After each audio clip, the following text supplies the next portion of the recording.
Is there a large, red-eyed, flying monstrosity that is a harbinger of doom that appears before disaster? Known as the Mothman, sightings of the creature have happened around the world and almost always seem to happen before disaster. Let's dig into that a little bit more. The Mothman. From a child born into this world, we are taught what to believe. Closed-minded we become, fearful to be deceived. Still we desire to know what lies beyond that locked door. The art of the storyteller, conjuring tales of legend and lore. History hidden, lost knowledge, things forgotten and the unknown. These are the things that direct us and will set the tone. Welcome, friends, to another episode of Nightmares on the Lost Highway.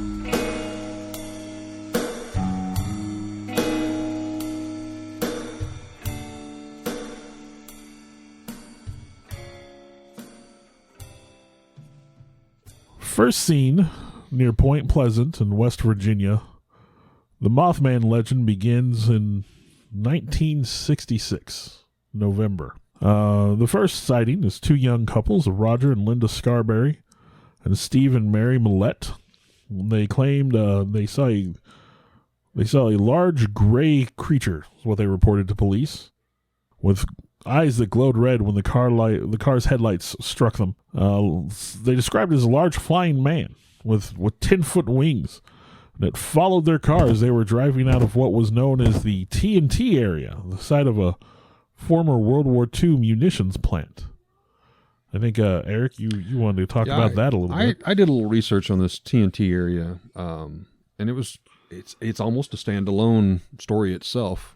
At one time, that area was 8,000 acres, it said, used during World War II as an ammunition making plant.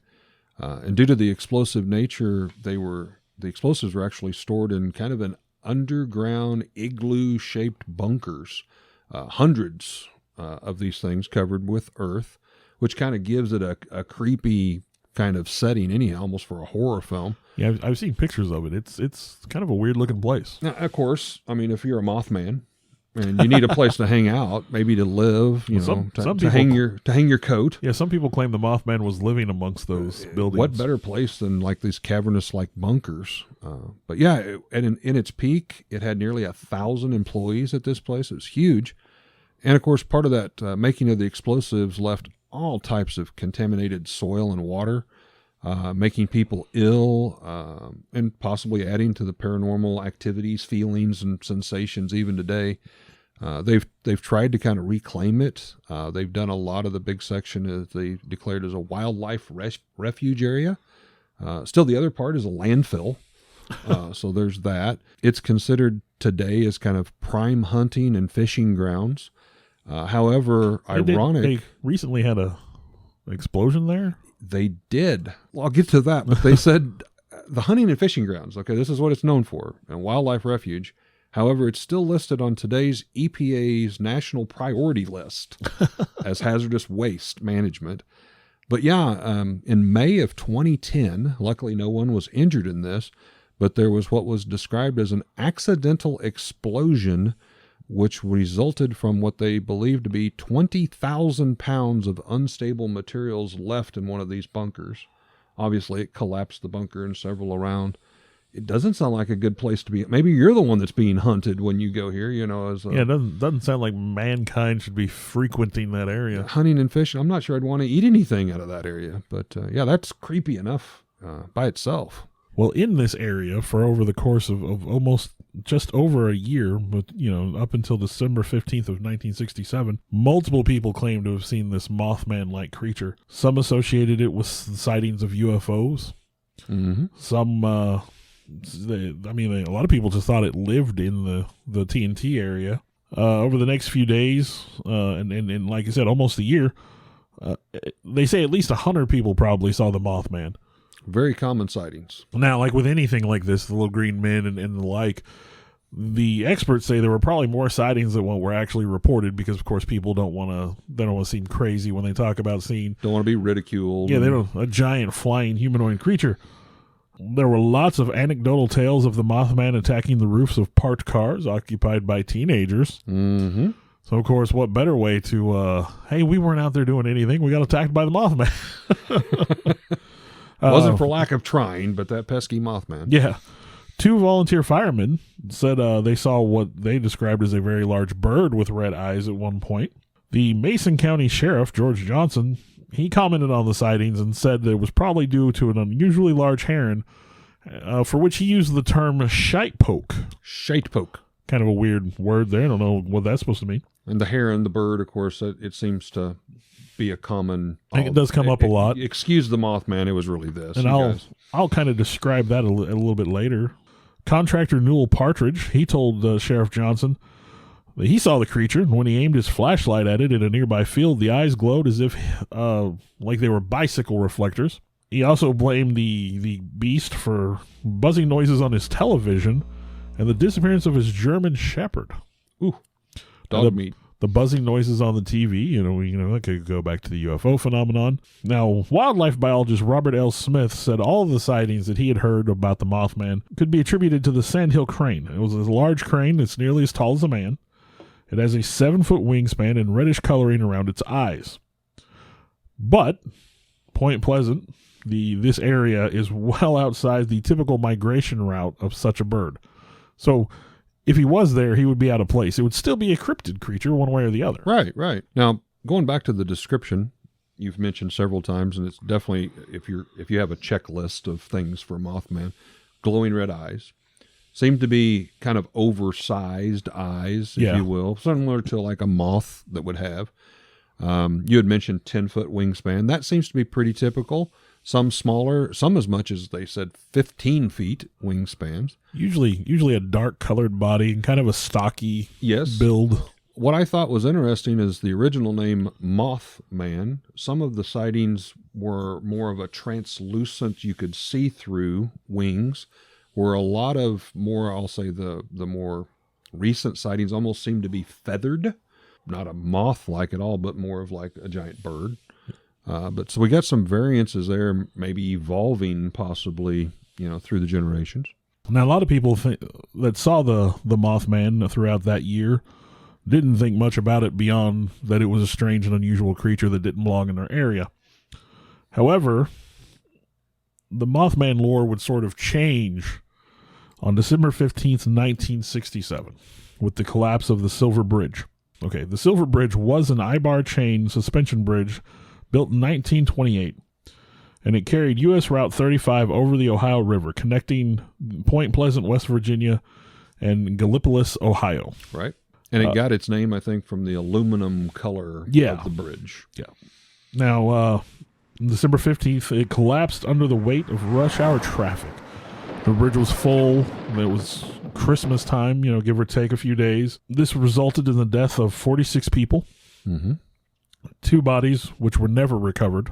I mean, a horrific tragedy. This bridge just collapsed. The cars were sank into the water. At its time, I think it was the largest bridge-related accident for death toll, at least at the time. Yeah, just a tremendous tragedy. The cause of the collapse was the failure of a single I-bar in a suspension chain due to a small defect 2.5 millimeters deep. That doesn't seem like much. 1/10 of an inch. Yeah, doesn't seem like much. Now, also, additionally, the bridge was carrying much heavier loads than it had originally intended to carry, and unfortunately had been poorly maintained.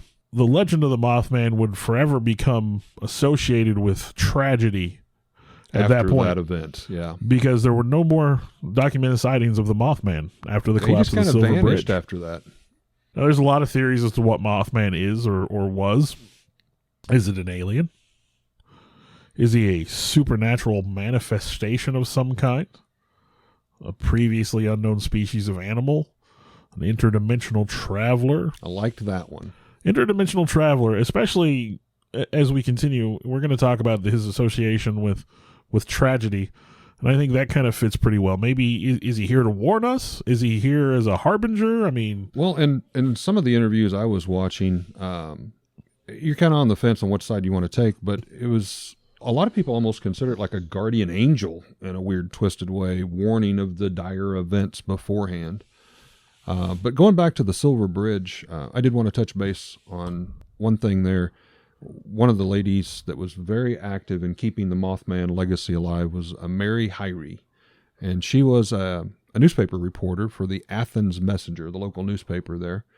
But prior to that bridge collapsing, she was interviewed by John Keel. Now, John Keel wrote the book Mothman Prophecies. Yeah, it was later turned into a movie. But this Mary Hyrie actually told John Keel in an interview that she had had a terrible nightmare before that event took place. I thought this was interesting. She said, in her words, I had a terrible nightmare. There were lots of people drowning in the river, and Christmas packages were floating everywhere in the water. She said, I had this dreadful, something awful is going to happen feeling.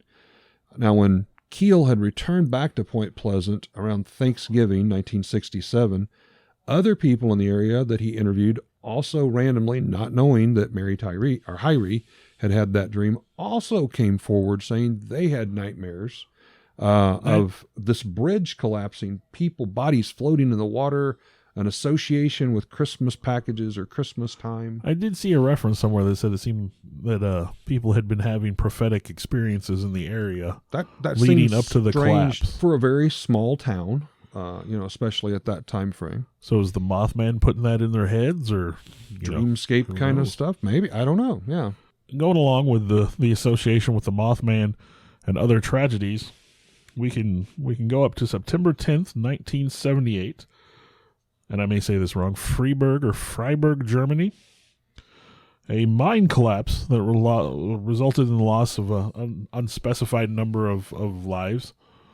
But there were 21 miners that day who were supposed to report to work but did not. As they were traveling to the mine, they were, I think, at the mine entrance, getting ready to go down into the depths. A Mothman-like creature stopped them from going down into the mine, which they would call the Freiburg Shrieker after that. Now, I'd heard another version of that story that said the Shrieker kind of looked like a pterodactyl-like creature. I've heard similar stories to that, yep. I think you said you had one from 77? Yeah, and one of the interesting little tidbits, and there wasn't a lot of information on it, but it was a sighting similar to this. Now, this was in Illinois on July 25th, 1977, in Logan County. A resident came forward and claimed that she was watching her young children, playing in the backyard one evening, and two giant bird-like Mothman creatures actually attacked her children, to the point that one of the larger of the two birds snatched up her small son and actually lifted him, not to the point of flying away, but lifted him. It sounded like 6, maybe 8 foot up in the air and a distance, and then it was like too big to carry, so ended up dropping it. Wow. I mean, that's pretty scary stuff. So that's the only case I've heard of the Mothman being aggressive. Yeah, any violence or anything associated whatsoever. But yeah, that was a strange one. Well, another tragedy, April 26, 1986. If you know what that day is, the day of the Chernobyl disaster in Russia. Reactor number 4 of the plant exploded and led to the city of Pripyat nearby being evacuated. Reactor design flaws and a breach of protocol during a simulated power outage test caused the reactor to explode. Now, fewer than 100 deaths are directly attributed to the explosion, but the total number of deaths due to radiation exposure has never been determined. No one knows how many people lost their lives as a direct result of Chernobyl. Now, several workers in the week leading up to that disaster claimed to have seen what they called the Black Bird of Chernobyl, a black winged shape with red eyes, would occasionally be seen in the area. Of course, that strikingly sounds like the Mothman. Mm-hmm. And even the day of the explosions, many claim to have seen this black bird rise up above the horizon right before the explosion of Chernobyl and the evacuation of Pripyat. Again, possibly warning of dire consequences and events occurring. In 1999, and I'm probably going to butcher this because I'm not Russian, but Russian newspaper Svobodnaya Gruzaya. That's a great attempt. Sounds good, right? We're going to go with it. A Russian ufologist claimed to have seen Mothman sightings around the city of Moscow. Now, in 1999, not long after that, was what they called the Russian apartment bombings. A series of explosions that hit 4 apartment blocks in the cities of Buyunansk, which I probably, again, butchered, Moscow, and Volgodonsk, killing more than 300 and injuring 1,000 more. Wow. So another tragedy, great loss of life, tragedy, yeah. and a sighting of a Mothman-like creature. Now, I'm going to be as sensitive as I can with the next one. But again, prior to September 11th, people claim to have seen a large black shape in the vicinity of the Twin Towers. And some even claim to have seen that shape in the smoke and debris on the day of September 11th. I think I've even saw some online photos representing that. Yeah, so, and again, another great tragedy. Now, again, I mean, you're touching, which I think is really cool. While obviously a large amount of these Mothman sightings were in Point Pleasant, West Virginia, obviously they're not contained to there. I mean, we're way overseas. We're in Russia. We're in New York. The Mothman does seem to be a harbinger of doom. Even back in the 60s, it was as far north as Ohio, as far south as Kentucky. And that little town of Point Pleasant, especially around that TNT area, definitely seemed to be a hot spot, which, again, Point Pleasant, just kind of put into perspective, is kind of southeast of Columbus, Ohio, obviously in the West Virginia border, but several states kind of touch up into that area. And I wanted to talk a little bit about Point Pleasant itself. Today, it's a population of about 4,300 people. And obviously that's grown considerably from the time of the bridge collapse. Some notable people from that area, me, the historian, I've got to throw this in here. Early settlers of Point Pleasant was actual Samuel B. Clemens and his wife Pamela, grandparents of the great author Mark Twain. There was also a Carl Probst, which was born in Point Pleasant. He was an automotive engineer and credited with the design of the Jeep. And then, kind of possibly related to the whole Mothman, a Shawnee chief by the name of Chief Cornstalk was taken prisoner where this town is now, and he was later killed by an angry mob at Fort Randolph, November 10th in 1777. I believe I have seen that in a documentary or something. They have a statue of him there in the town. Curse the town? Exactly. The rumors, the story is that upon his death, basically his last dying wish was he cursed the land. And some people are associating that back to possibly the Mothman. So again, more possibilities, interdimensional traveling, guardian angel, demon, Native American Indian curse. I mean, this could go on forever and ever. We do have a couple more recent sightings of the Mothman. On August 1st of 2007, at rush hour, the bridge on Interstate 35 in Minneapolis, Minnesota gave way at its center. Another bridge collapse. 13 died, 145 injured.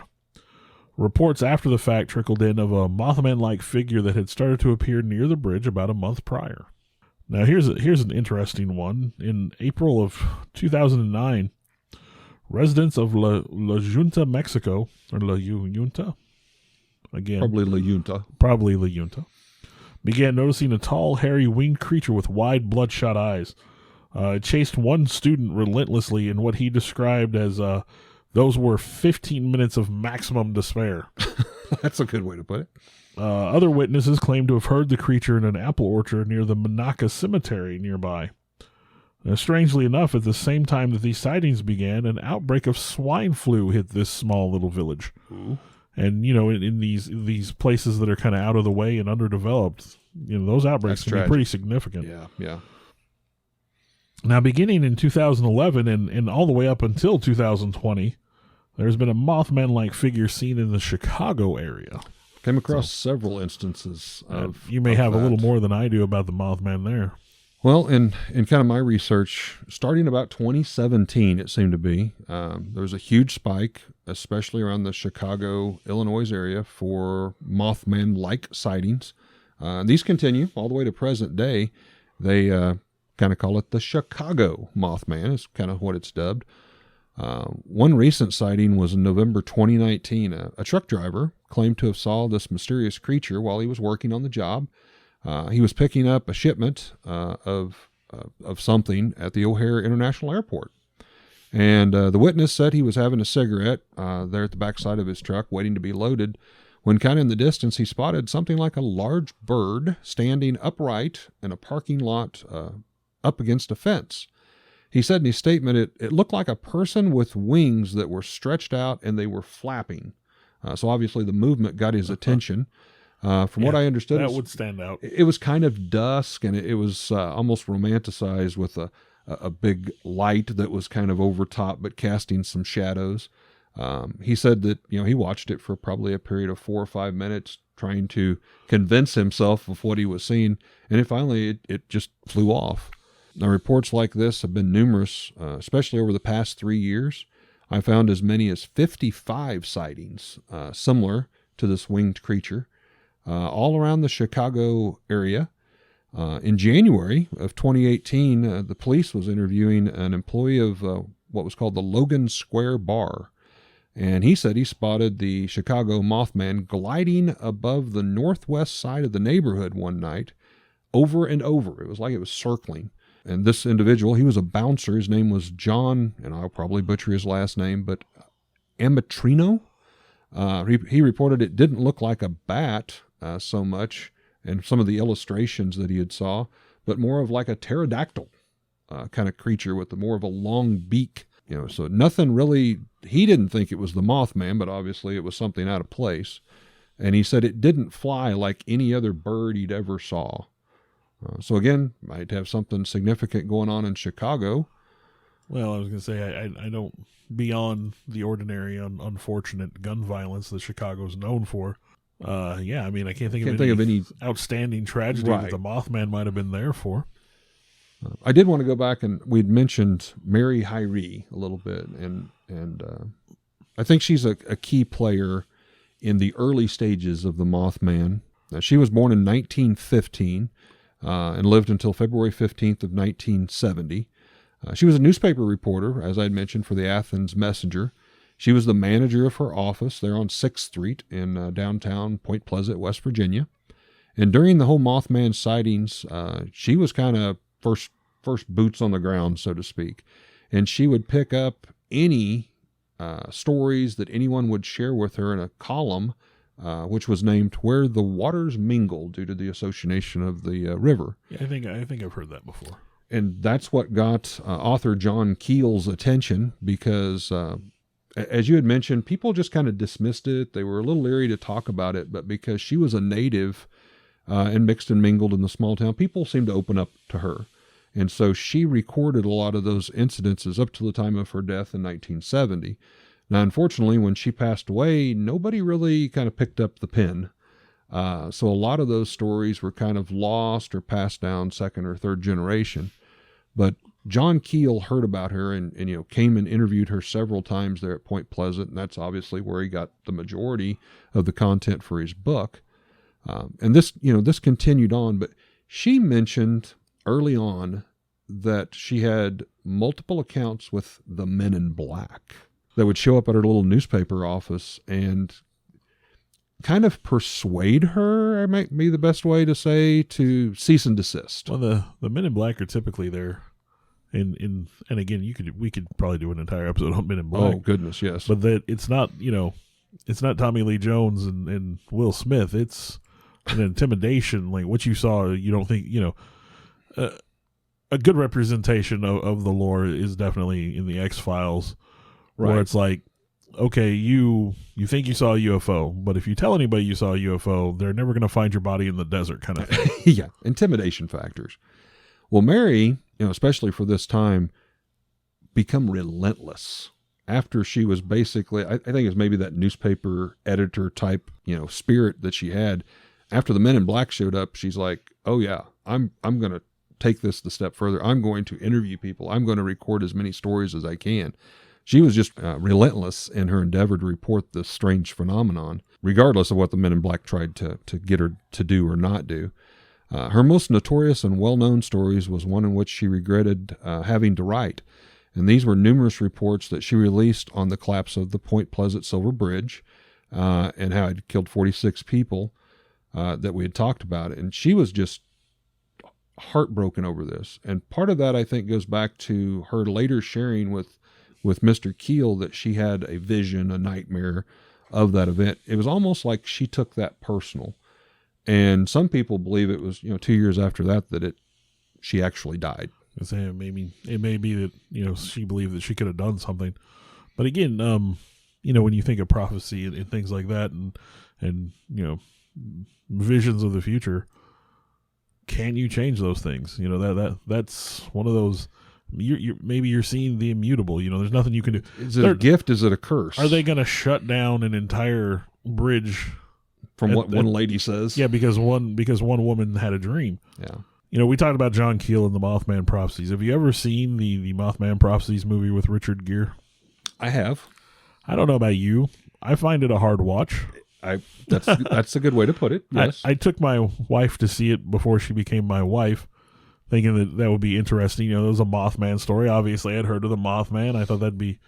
He definitely seems to tackle the more esoteric, the visions, the Men in Black, and the things like that, and strange phone calls. It filled in some gaps of the Mothman mystery that I didn't know were there, but I don't really felt that I needed. Right.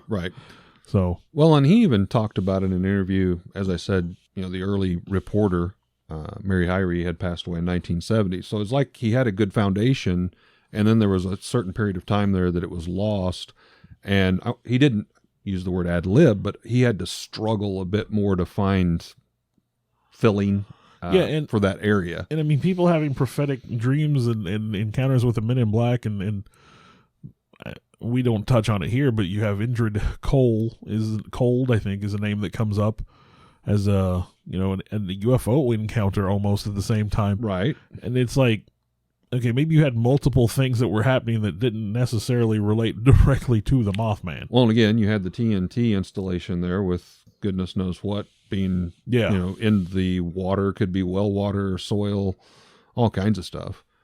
But definitely it put this little town in West Virginia on the map. I mean, they kind of embraced it.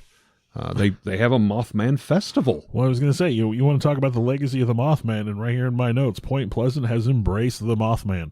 That little town has exploded, and a couple times a year, well, during the festival for sure, they mentioned that their population can double in size. Yeah, they first started holding the Mothman Festival in 2002.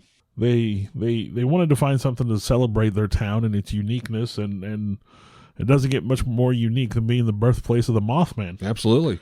So they wanted to celebrate the legacy of their town. Their estimated attendance is 10 to 12,000 people per year for this festival. And you might remember I mentioned population today is 4,000. Yeah. So they have a 12-foot metallic statue of the creature that was created by artist Bob Roach that they unveiled the following year in 2003.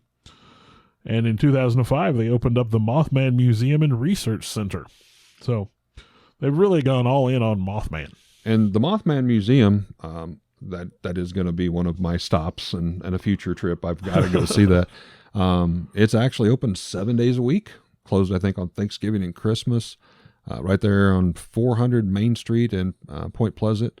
But they boast, obviously, they are the world's only Mothman museum. But they have rare archives all about Mothman, mysterious happenings, some of those original interviews that the newspaper editor had done, her notes, newspaper clippings, and then, of course, out of the movie that you mentioned. I think they went in and just bought all the props from that entire movie. So those are all on display. And then, obviously, hey, you can get you a souvenir T-shirt, a hoodie, book, stickers, buttons, whatever you can to advertise that. Well, if you want to go to the Mothman Festival, it's the third weekend in September, so we just missed this year's festival. 18th year it would have been. Of course, I'm sure coronavirus had an impact Might have on dampened it a little bit. They typically feature guest host speakers. They have vendor exhibits, pancake eating contests. Ooh, I do like pancakes. And hayride tours of the locally notable areas related to the Mothman experience. One little last note here, something I found quite interesting. I had read this. In June of this year, 2020, a petition was started to replace all Confederate statues in the United States with Mothman statues. I know this I had not heard that. In these contentious times, I know the Confederate statues, they strike a chord with some folks. Yes. As of July of 2020, there were over 2,000 signatures on the petition. So I don't think we're going to see Mothman popping up all across the country. Probably not, at least in statue form. But I mean, I wouldn't mind if we had one. Yeah, you can put one up here in Lebanon. I'm fine with that. But I found that to be I had not kind of heard interesting. That's kind of interesting. Well, obviously, as we said, this little town, I mean, they had a huge disaster, which was terrible. Mothman kind of seemed to disappear after that for many years. But they've made the best of a bad situation. The little town had pretty much dried up and become a ghost town. I mean, especially after the World War II era with that and the collapse of the bridge. And, I mean, as you mentioned, with the festival, they're bringing in 8,000 plus people. Well, strange tourism is a big business for these towns, you know. Well, I mean, we go all the way back to the first episode, Hopkinsville Goblins, you know. Right. That's a little town that wouldn't be known if it wasn't for the goblins. These weird, twisted, paranormal, creepy tales and some essences are keeping these little towns alive. So, you know, you go, little towns. Yeah. I mean, they need to cash in on it. Absolutely. Make all the money you can. Absolutely. All right. Well, I think this is just yet another example of stories that you'll find on Nightmares on the Lost Highway. Thank you for joining us all. Hey, this is Eric, and I just wanted to give a little reach out and a plug to our first paying sponsor for Nightmares on the Lost Highway. That's our little family toy and gaming shop here in Lebanon, Missouri called Raven's Loft. If you happen to be in the central Missouri area, please check us out. We have 2 locations. First one is at 223 West Commercial, downtown Lebanon. We've also branched out to a second location out at the Heartland Antique Mall, also here in Lebanon. You're going to find all kinds of vintage toys, Star Wars, Star Trek, G.I. Joe, Transformers, Mego, Universal Monsters, all types of gaming, board games, Magic the Gathering. So we would appreciate it if you'd stop by. You can like our Facebook page. Swing by and check us out. Thank you so much. I would like to thank Alex Tudor, who has been helping us a lot with our endeavors on this podcast. You could call him our producer at this point, I think. Our producer, electronic recording technician. He's the one that's setting up all the mics and the hardware in the background. And then Bill Weirs is going through, taking his time to try to clean and edit this up and give us the best possible version that we can present to you folks. I want to thank everybody involved with that.